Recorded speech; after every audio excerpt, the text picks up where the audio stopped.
好来，乡亲啊，继续来看白沙屯妈祖的粉红跑车，到新北市展开3天的战景活动。这回战景的范围是土城甲邦桥2个区域，结合着八仙宫甲朱慧宫的百年回乡。这一路上有真侪民众软脚脚，祈求平安健康。 信徒拢拜好势，虔诚拍落等软脚脚。详细听边有囡仔人咧喊妈祖我爱你，粉红啊跑车煞丢毒，最后有影实现囡仔的愿望。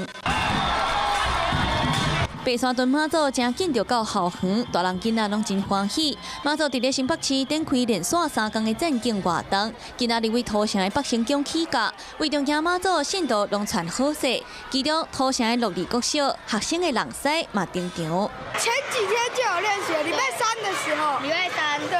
你们要怎么练习？就要拿着石头去那个里面跳。对。跟着鼓跳。对。你说什么？跟着鼓？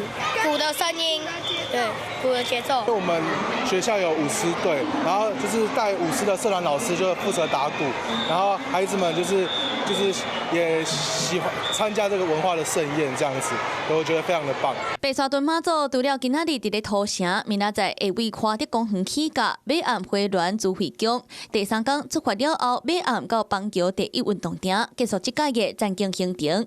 这几路有袂少信徒拢来软脚脚，祈求平安健康。就身体上面有一些就是生病，对，所以希望可以趁这次可以赶快恢复，对，有妈祖的保佑。走3天，7年，刚开始是想要挑战自己啊，走了就停不了了。来看这个乡顶卡棒，拢是追随妈祖的战利品。这届粉红啊跑车来到新北市，让大家感受难得的宗教盛事。